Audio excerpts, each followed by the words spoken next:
가노지고로. 1860년에 태어난 가노지고로는 어린 시절부터 왜소한 체격을 가졌습니다. 선천적으로 약한 힘과 체력을 극복하고자 유술을 배우게 됩니다. 그가 처음 배운 유술은 천신진양류였습니다. 천신진양류는 조르기 기술과 급소를 타격하는 기술로 이루어진 유파였습니다. 1881년 가노지고로는 동경대 철학정치학 이제학과를 졸업했습니다.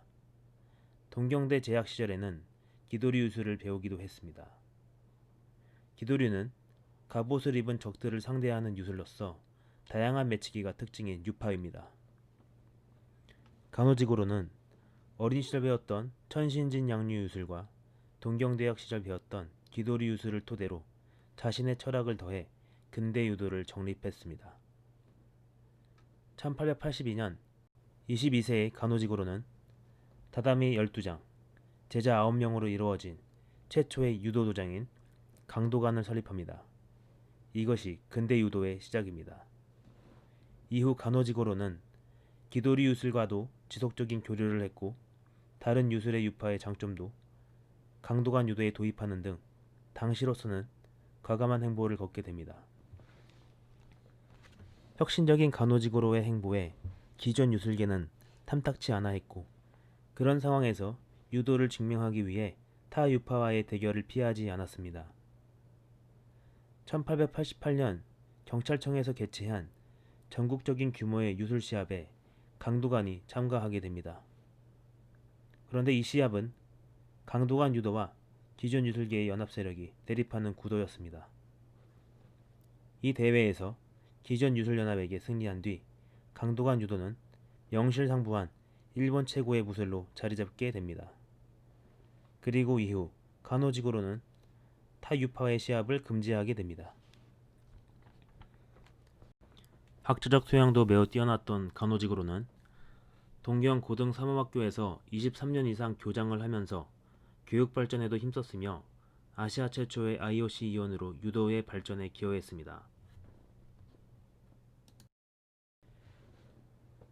1989년 17세의 마에다 미치오는 진학을 위해 도쿄로 상경합니다.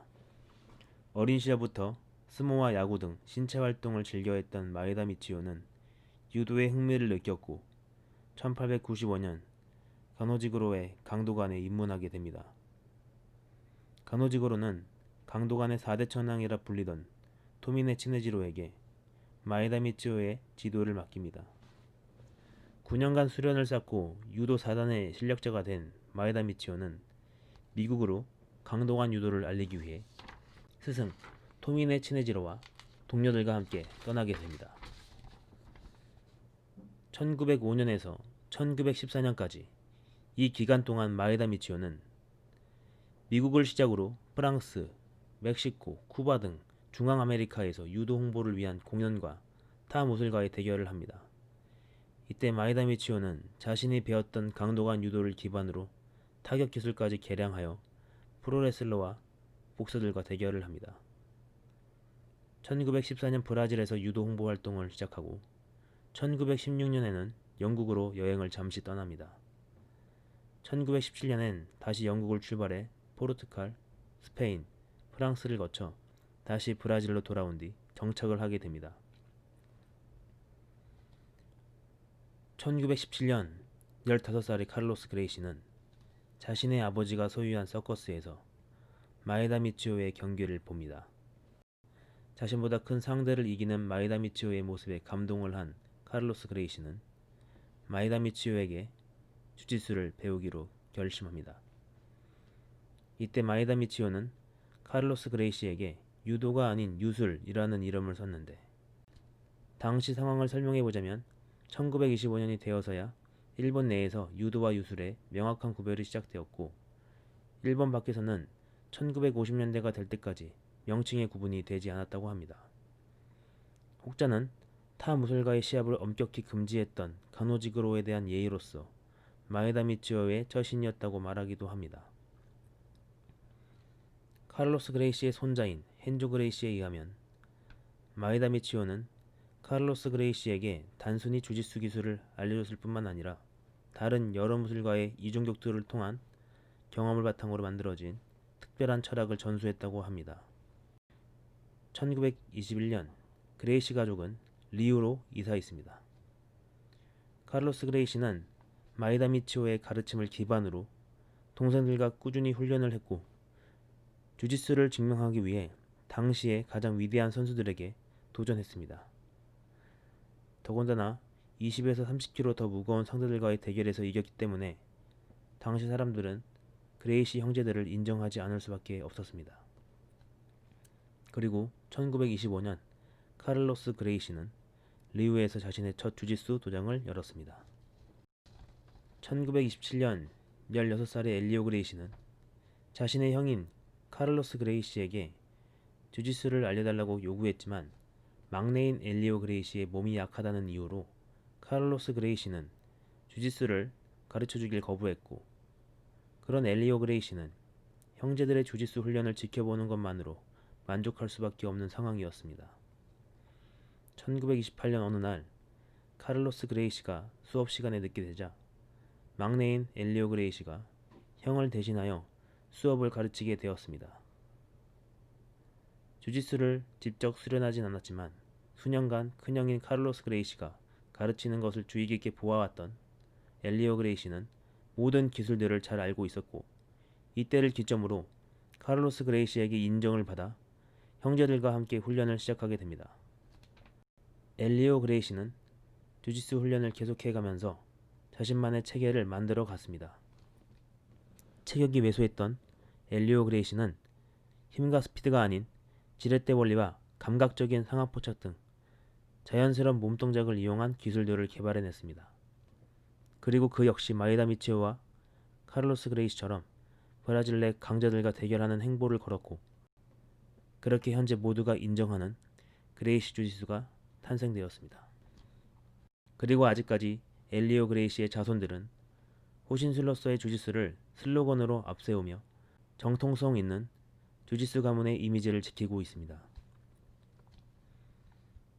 1882년 가노지구로의 강도간 유도를 시작으로 지금에 이르러서까지 현대 유도와 주짓수는 공통점도 있지만 차이점도 많아졌습니다. 대표적인 예로 현대 유도는 화려한 매치기와 테이크다운에 집중하는 데 반면 현대 주짓수는 정교한 그라운드 기술과 서브미션 기술을 주로 사용하게 되었습니다. 하지만 약한 사람이 자신을 방어하고 심지어 큰 상대를 제압할 수 있다고 알려진 현대 주짓수의 기술 체계는 가노지구로의 정신을 그대로 계승했다고 할 수 있겠지요. 그리고 브라질 사람들이 축구에 대한 새로운 접근법을 제시한 것처럼 카를로스 그레이시와 엘리오 그레이시 역시 주짓수에 대한 새로운 관점을 제시한 것이었습니다. 1992년 카를로스 그레이시의 아들인 카를로스 그레이시 주니어는 체계적인 경기 규칙과 승급 시스템을 포함한 스포츠 행정을 감독하기 위한 공식관리 기구인 CBJJ를 설립하고, 그에 따라 스포츠 주짓수 시대가 시작되었습니다. 이것은 지금까지의 주짓수가 갖고 있던 한계에 확장성을 가져다준 변화의 시작이었습니다. 1996년 브라질의 티주카 테니스 클럽 체육관에서 제1회 주짓수 세계선수권 일명 문디알이 열렸습니다. 이때를 기점으로 주짓수의 마케팅 활동을 함께함으로써 스포츠 주짓수에 혁명을 일으켰고, 스포츠 주짓수에 필요한 매력과 활기를 띠게 해주었습니다. 2007년에는 미국 캘리포니아 롱비치의 캘리포니아 주립대학의 월터 피라미드 체육관에서 세계선수권 장소가 옮겨진 이래로 현재까지 매년 같은 장소에서 세계선수권이 열립니다. 그리고 현재까지 전 세계적인 수련 인구를 거느리고 있는 종목으로 자리 잡았습니다.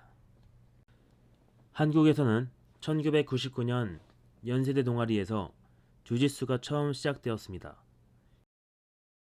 2018년 자카르타 팔렘방 아시안게임에서 스포츠 주짓수가 처음 정식 종목으로 채택되었고, 한국의 성기라 선수와 황명세 선수가 각각 금메달과 동메달을 목에 거는 성적을 남겼습니다. 2020년 현재까지 주짓수는 남녀노소 모두에게 인기가 높은 생활체육 스포츠로 자리 잡고 있습니다.